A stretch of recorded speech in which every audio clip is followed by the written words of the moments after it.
Hello, everyone, and welcome to the Fair Housing Insiders. This is episode 45. I am your host, Jonathan Sarr, and joining me today is Kathi Williams. And happy Fair Housing Month to everyone, April 2022. So thank you so much for being on the show. And Kathi, how are you doing today?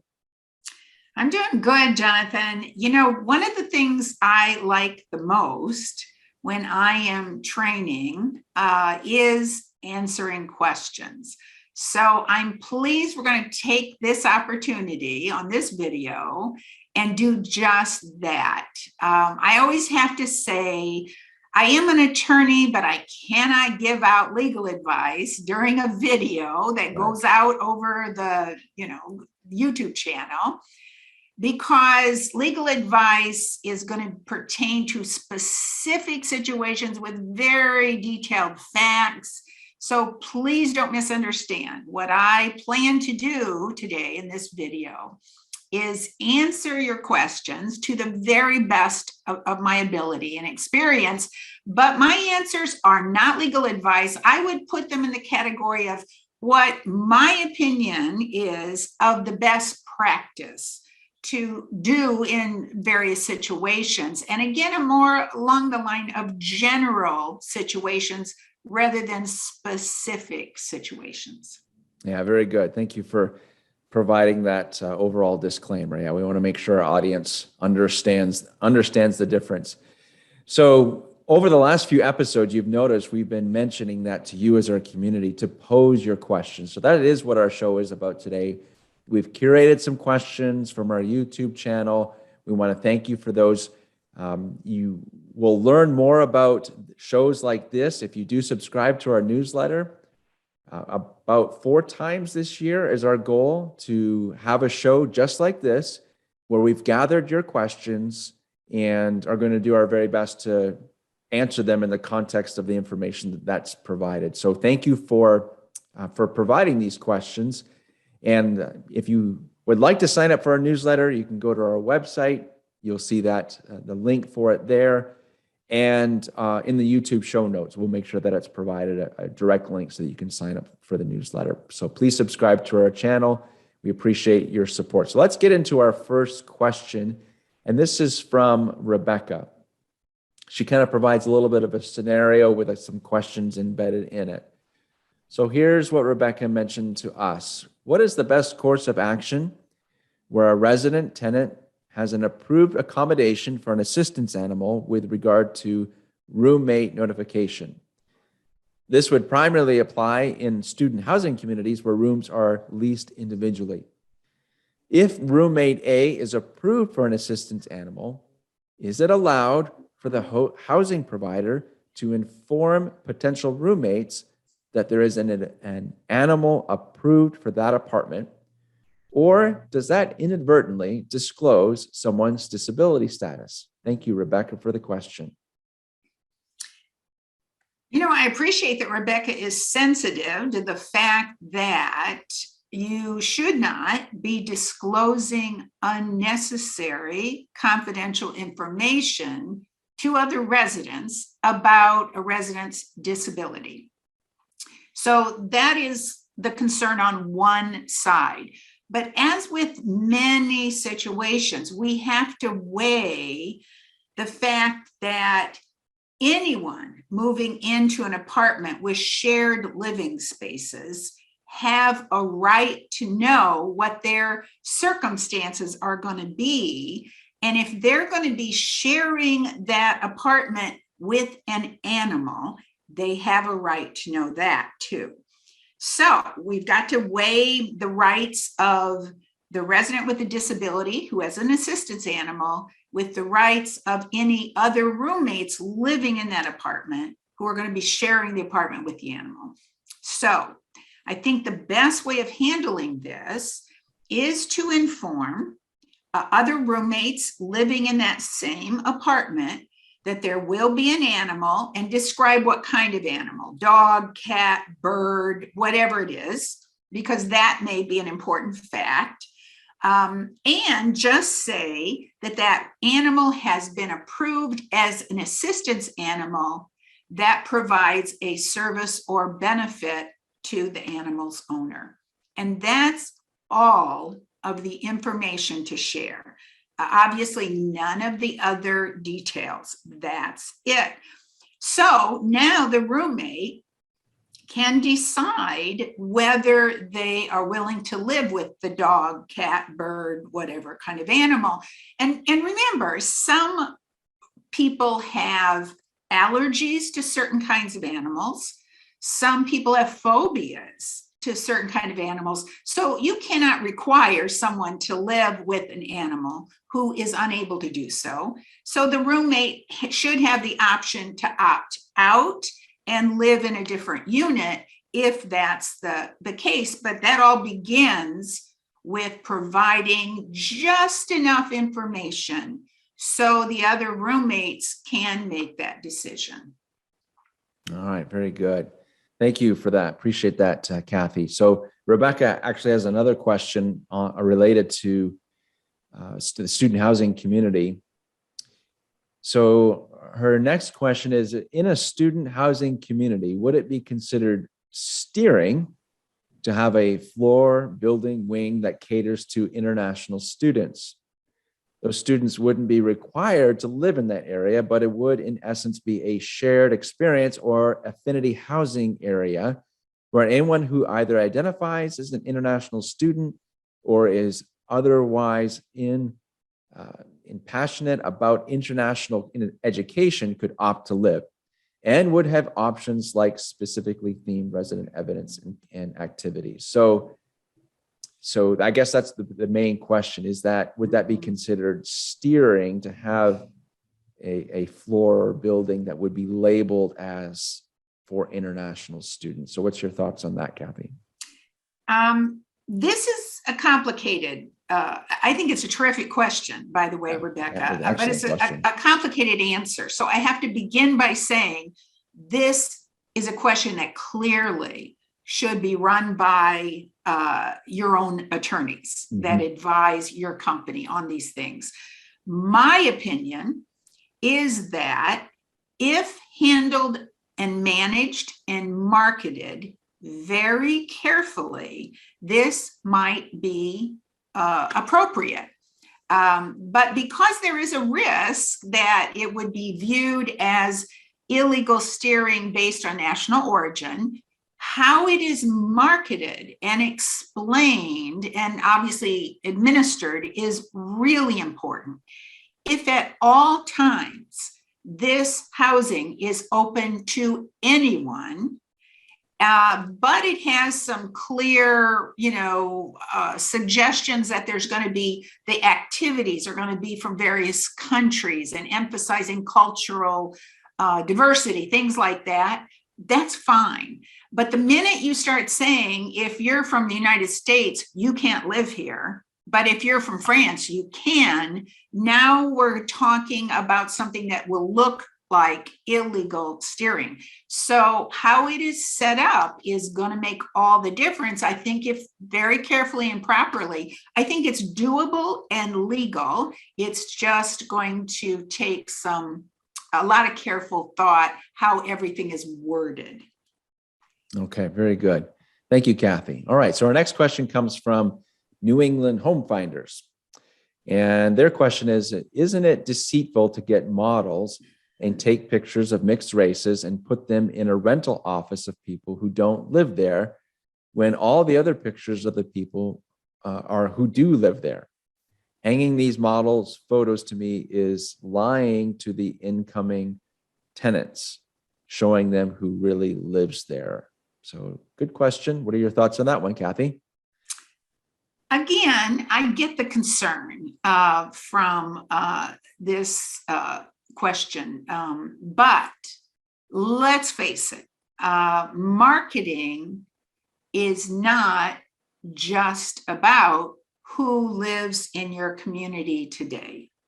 Marketing is also about who will want to live in your community tomorrow, and presenting yourself, for instance, as a place where only one race, let's say only white people live, and all the pictures are of white people.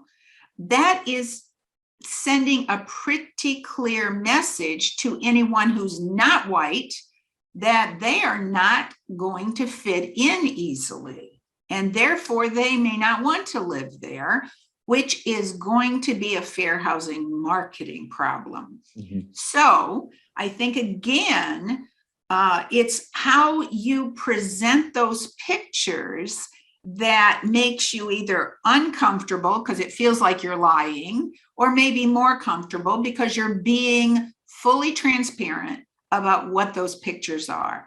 And maybe explain those pictures represent various resident activities, and that some of the people are residents and other people in the pictures aren't, and just say it like that.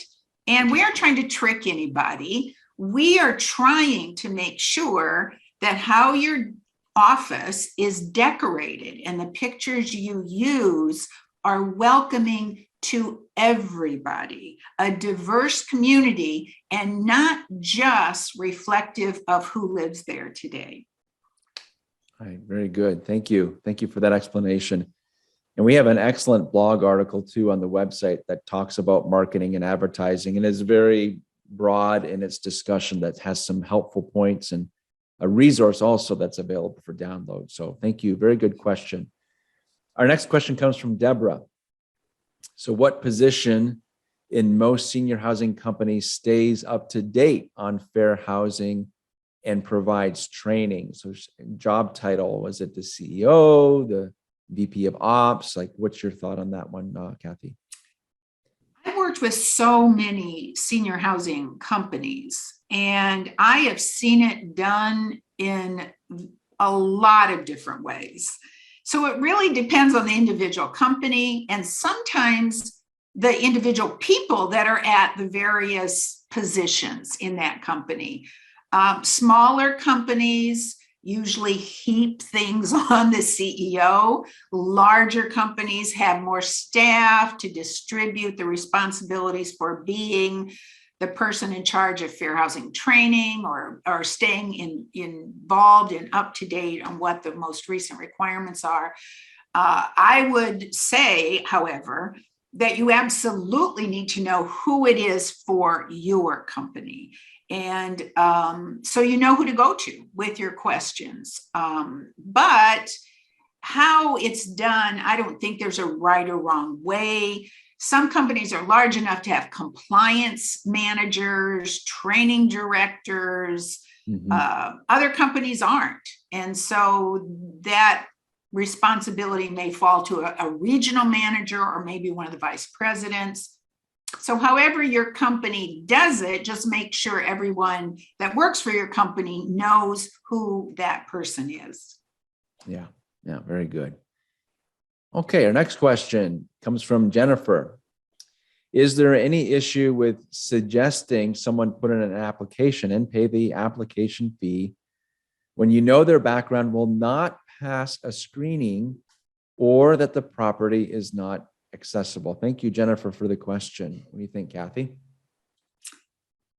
Well, Jennifer, from my perspective, I'm going to flip that question around and ask it a little bit of a different way. And that would be, what will it look like if you discourage a prospect from applying to your property because of their criminal background or disability status? So I would think of it that way. And what it might look like is discrimination.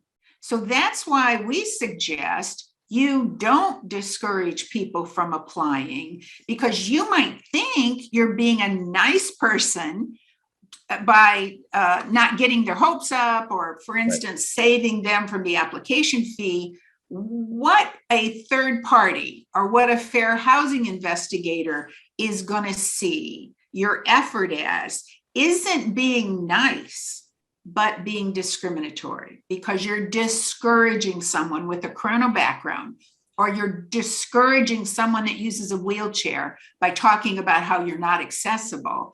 And that isn't the way you intended it. But I promise you, that's the way it will be looked at by an investigator. So to protect yourself, protect your company, I think the best practice is to always invite people to apply and then see what happens. That's not on you. That's just on to your screening requirements that, of course, you ought to be able to share with your prospects. But then it's their decision whether to apply or not. You shouldn't interject yourself into that decision. Right. Very good. All right. Thank you for that explanation. Okay. We have a couple of questions now from Linda. The first, they're both kind of scenarios with a question attached to it. So Linda's first scenario is an apartment complex. This is the leasing consultant. They say a question to the applicant: do you have enough income to qualify for the apartment home for which you are applying? Applicant states yes. Leasing consultant: do you receive public assistance? Applicant states yes, and it covers 100% of the rent. Leasing consultant states, sorry, but we do not accept public assistance, so you are not qualified to apply for one of our apartment homes. Linda's question: would this leasing consultant be in trouble after this phone call? In many areas of this country, yes, you would be, because that conversation involves source of income. And if source of income is a protected category, which, by the way, it is in Washington, D.C., I see that your question comes from there. Right. You can't reject someone because they receive some or all of their income from, for instance, a Section 8 voucher. So you have to be careful and screen that person based on all the legitimate screening criteria that you have without rejecting them only because they receive public assistance or a Section 8 voucher. So that's a conversation that should be, you should use that in training, and you should use that with scenarios that you go through and then decide how to answer that question truthfully and factually without discouraging someone because of their source of income. And source of income is getting to be a very broad protected category, I mean, around the country. So be careful to know whether it applies to the area that your property is located in. Okay, very good. Thank you, Linda, for that question. Thank you, Kathi, for that response. So Linda's next scenario, so an applicant states that, or has a question rather, do you accept dogs? As I have a 100-pound pit bull named Dogzilla. Leasing consultant says, yes, we accept dogs, but pit bulls are listed under our breed restrictions list, and we do not accept dogs over 75 pounds. Applicant states, well, Dogzilla is my emotional support dog. I have a letter from my online physician stating that I need an emotional support dog. And the leasing consultant replies, sorry, you do not qualify to apply for an apartment home with us. Good luck. Okay. I have a feeling I know where this is going. This is one of those conversations where you do have to be careful. The minute an applicant starts telling you about their animal, in this case, Dogzilla, I love the name.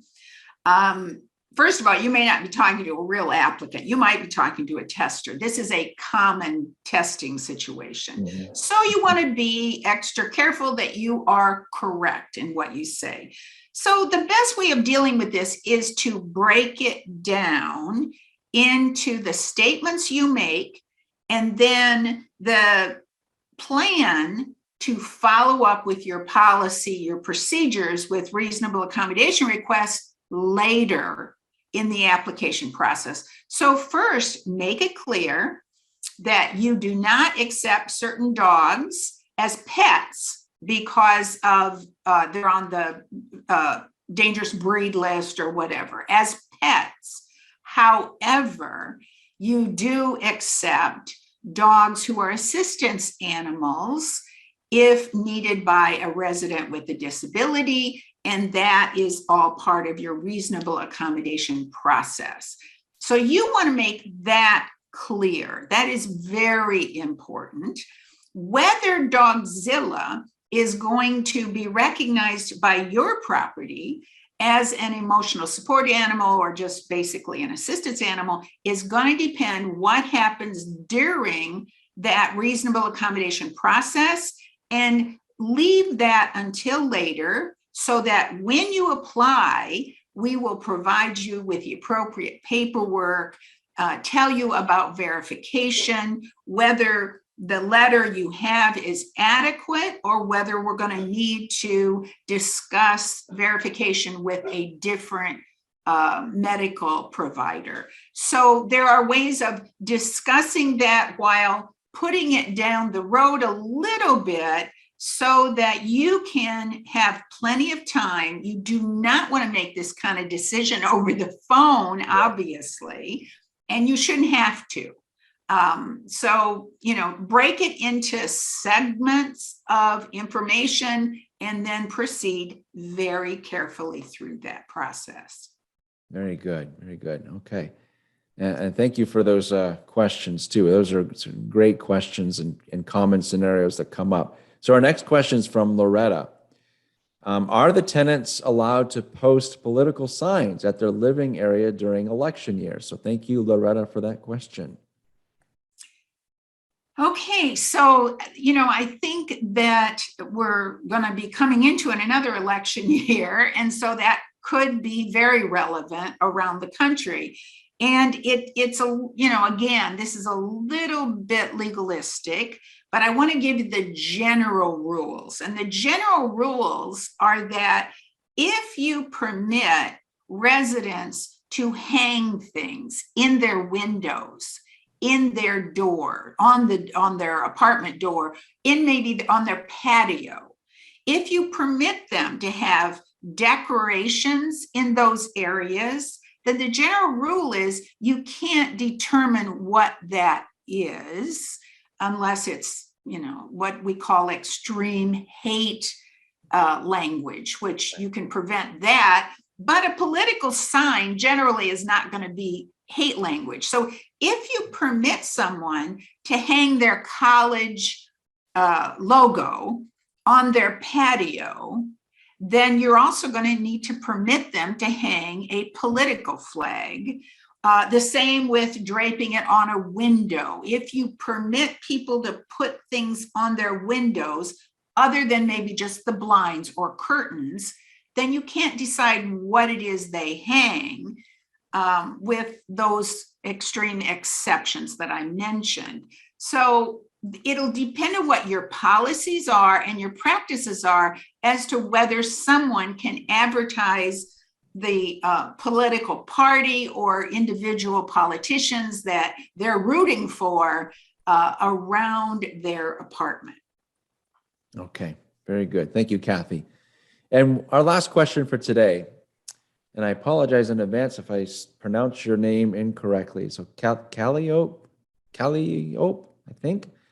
So forgive me. Sorry, I'm not sure exactly how to pronounce that, but thank you for the question. And I believe she's asking this from the perspective from an employee at an apartment community.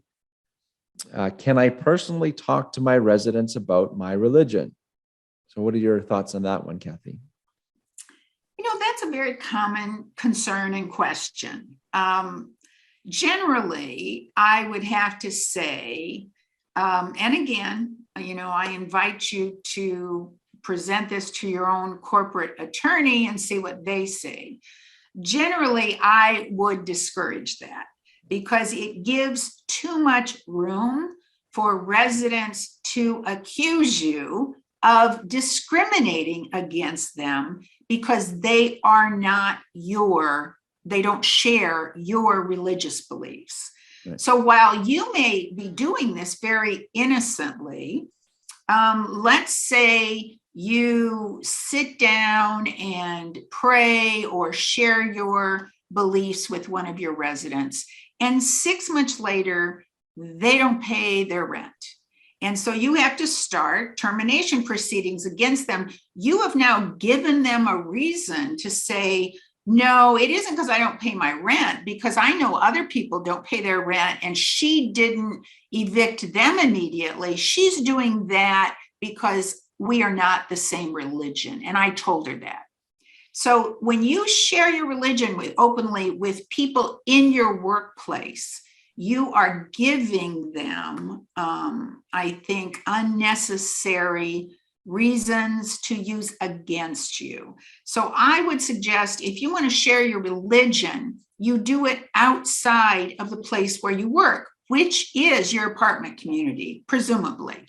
That you find other outlets to do that and not do it to people who are your residents, because that probably should be as religion free as it can be. And again, this is only because religion is a protected class under the Fair Housing Act.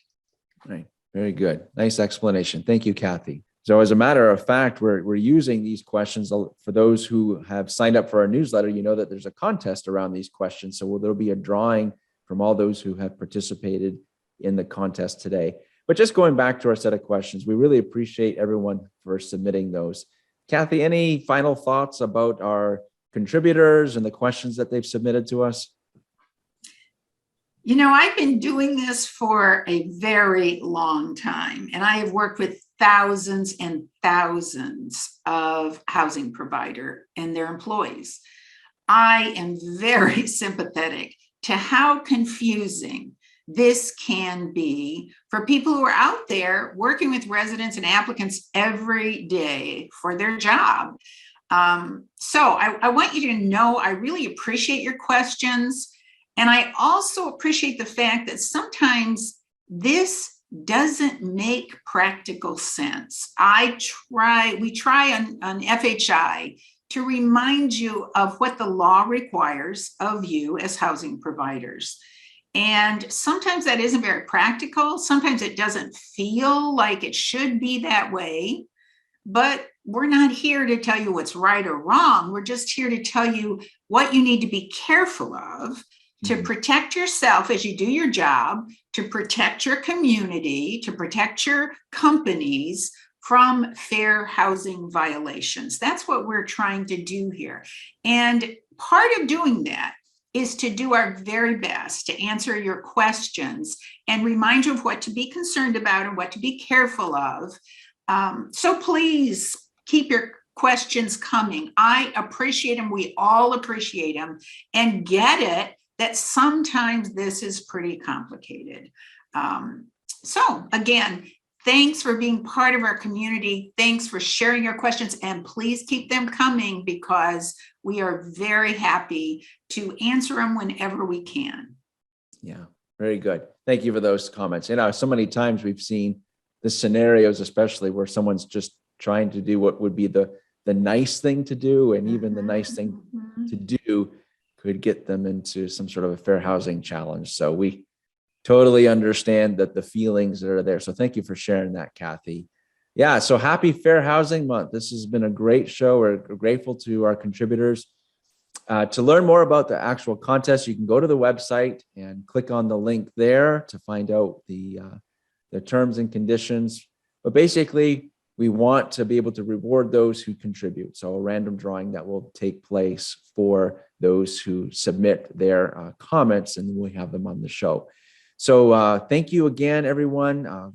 Looking forward to our next episode. Please share this episode with your network. We appreciate it. And until next time, we'll see you guys on our next show. Take care, everyone.